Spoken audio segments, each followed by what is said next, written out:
All right, hi everyone, and welcome to week 3. This week we're talking about the face and facial expressions. So I'm going to go through each of the 2 readings, and you can also find my notes on each of the readings along with the readings themselves. So let's go ahead and start with the Friedland and Russell article from 2006. It starts off, and in this video, I'm really focusing on what I found to be most important for you to know. So in this article, it talks about static features first, and these features are how we infer sex, age, race. These are the initial things that we can just tell upon looking.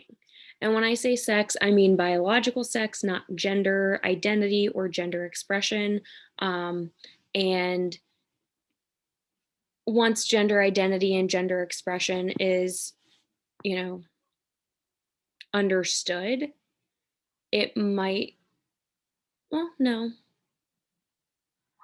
you could tell somebody's gender identity or gender expression. So take out what I said. It says sex on there because that's what the article said, but it should be gender, age, and race. These are the initial. Beyond that, we can also infer group identification and cultural orientations. So this can be done by how they groom themselves, their face paintings or markings such as makeup, tattooing, piercings, hair color. Um, we can start to tell this identification. And then finally, as a tertiary static feature, we can begin to tell personality. Um, and when I say this, I mean that we can't physically tell, all that a person is based on their personality, but we can focus on, okay, this person has tattoos. Might be a different personality than somebody who doesn't. Okay. And these inferences may or may not be correct, and they may cause a more positive or negative reaction toward others. So, my high school cheerleading coach, very close with her family. I'm still very close with her. And I have a lot of tattoos. I think I have like 14 of them. And her parents, my high school cheerleading coach, her parents hate tattoos. So every time I get a tattoo, they're like, oh my God, Kylie. Right. And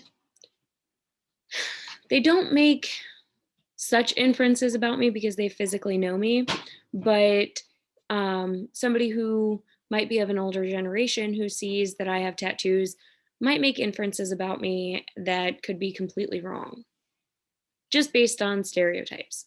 Okay. And then moving forward, they talk about dynamic features. And these are the facial changes and how they communicate. So these are changes that are involuntary or they're not done using cognition. So think about blushing. Think about what blushing communicates. It could be embarrassment, it could be anger, it could be attraction or arousal, and it could also be grief. I was walking to school one day and I wasn't walking, I was on the bus. I was on the bus and I saw this girl fall. Immediately, her face turned bright red, right? She was embarrassed because not only did she fall in front of the people who were outside, but everybody who was on the bus saw as well. Okay, so that's a facial change that does communicate things, and it's also dynamic. It's not something that um, we really have control over, but it's something that does change, right? We could get facial tattoos and piercings, but typically once you have them, I mean, less so with piercings, I guess, but if you get a tattoo like Mike Tyson on your face, unless you pay to have that removed, and even then you're still going to see some marks and scarring, it's not going to go away. But dynamic features change and they communicate things. Okay. There are muscular changes, and this is basically just showing emotions. So these are purposefully or, I wrote involuntarily. I meant voluntarily, my bad. So when you see somebody you like, you might smile at them. Um, these muscular changes can also be involuntary as well if there are micro expressions that happen. So they could be involuntary as well. Um, if you've ever seen the show Lie to Me, there's an opening scene in Lie to Me where they're talking to a person who um, committed a crime, and stashed a body or the hostages. I can't remember exactly.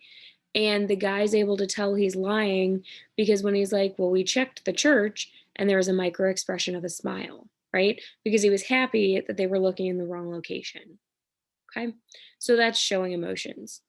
And then there are basic emotions. So the basic emotions, the article didn't go through all of them, but I refer to them as sad fish. So it's surprise, anger, disgust, fear, interest, sadness, and happiness. So interest is the one that it's really hard to recognize and distinguish between happiness or surprise sometimes. And so it's in there. It makes the acronym really nice, but it's also not something that we really focus on. So we can easily tell surprise, anger, disgust, fear, sadness, and happiness, though. Okay. Moving forward to the Kappa's reading. So they talk about the importance of faces, and our faces do carry a lot of information. So I talked about gender, age, race, status. We identify people based on faces. Um, when you're using media, think about Facebook.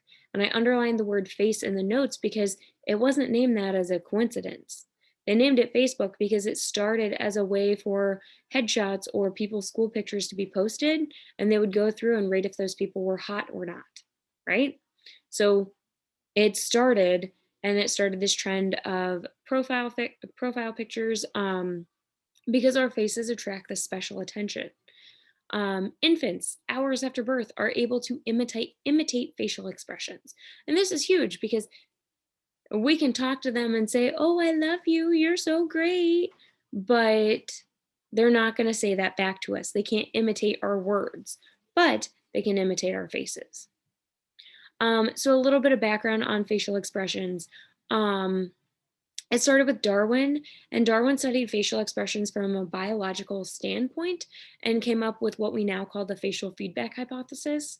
And this is just minimizing facial expressions will de-intensify emotions, or maximizing facial expressions will intensify those emotions, right? So if I just sit here and smile, the study that they did had people holding a pen between their teeth, and the longer they held the pen in between their teeth, the more they actually felt happiness, right? But if I sit here and pretend to be mad and I'm angry and I do it long enough, I'm going to start to feel those emotions. Okay. Then we move to Ekman. Ekman is huge for facial expressions in the study of the face. Um, he studied it from this neurocultural background, which basically stated that we have these universal expressions, right? And so Ekman came up with the FACS, which is the facial action coding system, and this tracked facial expressions. And we could actually pinpoint based on how the eyes were, how the cheeks were, the mouth, the nose, whether your forehead, you know, curved or had marks in it, your eyebrows were furrowed. All of these were used to pinpoint and code facial expressions. And now we've taken that system and computerized it. So we do have software that, I mean, even at WVU, I could go in and have participants come in, use the facial action coding system, and actually track their facial expressions. It's very cool. And then we have Friedland. Friedland studied behavioral ecology, and these are expressions, they might be universal, but they are based on social motives, such as social cues and social contexts, right? So a smile might mean a smile here in America as it does in Japan.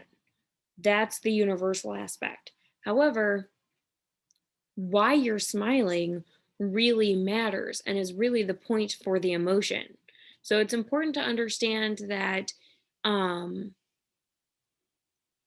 neurocultural talks about universal expressions, but behavioral ecology focuses on the social aspect of it. Okay.